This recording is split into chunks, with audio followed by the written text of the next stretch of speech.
Bonjour, bonjour. Salut. Naye juste natongo lelo. Sorry. Toza tongo.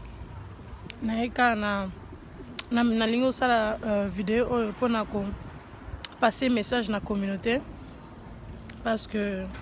enough is enough. Message nanga na tongo lelo eza que nazalaki mbila bengisaki nga le mercredi nazoki appel à mbila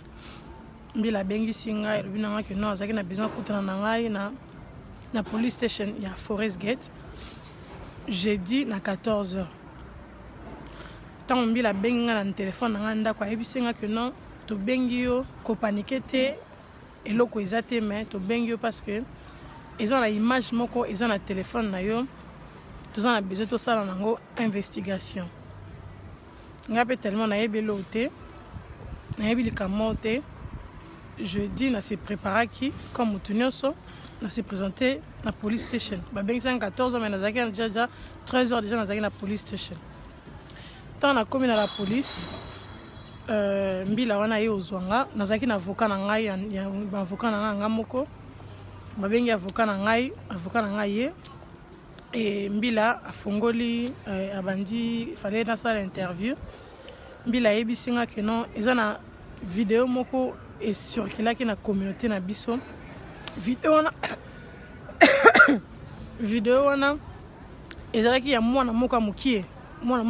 ba âge ba 3 ans 4 ans nga na oyeba ngote mwana wana ba violaki et papa moka mukolo ya mundele mais biso lokwa communauté na biso toza ke tomoni mutu alie manga to partager tomoni mutu alie bombo to partager batu basali ba bêtise na bango batu baswani na ndenge na bango biso lokwa tozanga makambo sala na communauté en tout cas bo excuser parce que na lekisi presque journée na nga na police station bakanga nga te mais na fallait na fanda bazwa nga téléphone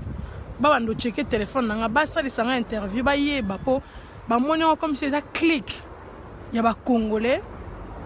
oyo bazo sala ke ba congolaise o bazo sala ke ba otalaka mabe ya bosoto ya buzoba et puis tant ya tali busoto buzoba na ye azo atindela ngo batu donc na yo mutu oyo otanga ki ngote na yo mutu oyo ofongola ki ngote mais de fait que lokola link wana kaka kota ki na téléphone na yo oza victime ya makambo wana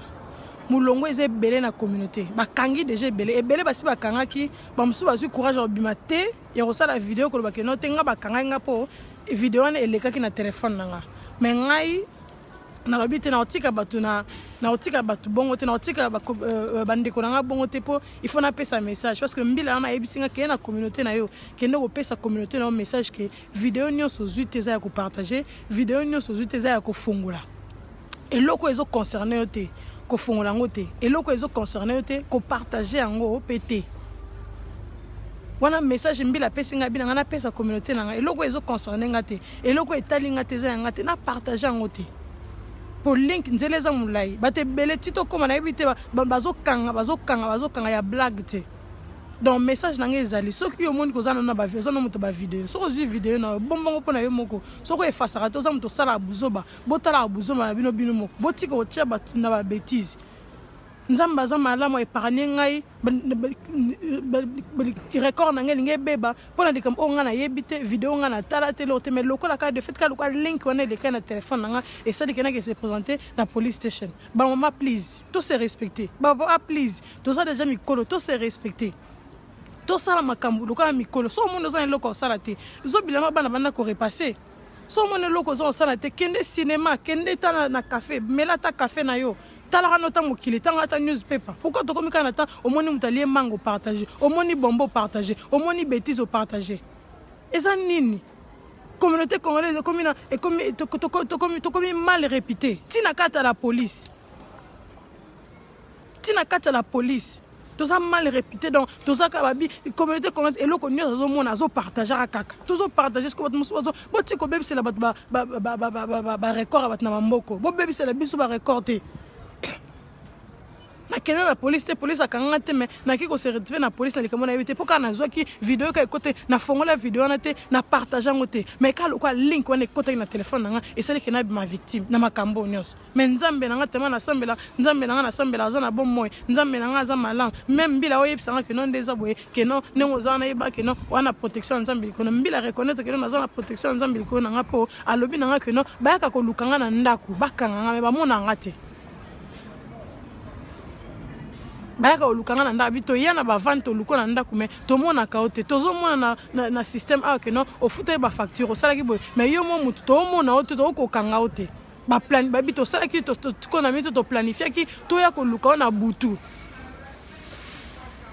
ba ko lukanga na butu na likamna yebite ba na ko sala crise pamba likolo na mutu moko azoki vidéo na bo soto ya buzoba amonika lokaza na WhatsApp ba pesi so kaza WhatsApp ba pesi so kaza Facebook ozu au forward otika biloko wana communauté to fongola misu hein to tika buzoba to comme osala ba nazo remarquer na communauté makambo eza malamu ezo éduquer batu ezo sala makambo bien ezo ekosunga biso to bonga to sala bien bana biso futur biso to sala ngote mais ba bêtise ne to sala please so oza amina nga oza camarade nanga oza na WhatsApp nanga na okebisa bino na lingi mutatindela nga vidéo te botindela nga ba vidéo te ata eza o soki mutazo seka na ye ata mutazo lia manga na ye ata eza nango ya ko seka na lingi nanga vidéo susu te na téléphone na ngai botinda te na Facebook nanga pe botinda te kombo nanga nanga nazana makambo nanga mission nanga nzamba pesinga bino mutu moko linga yo bebisela nga kombo nanga na mboko pamba likolo nini ya vidéo kaka makambo na lo beza sérieux basi bakangi Q bato baye bazana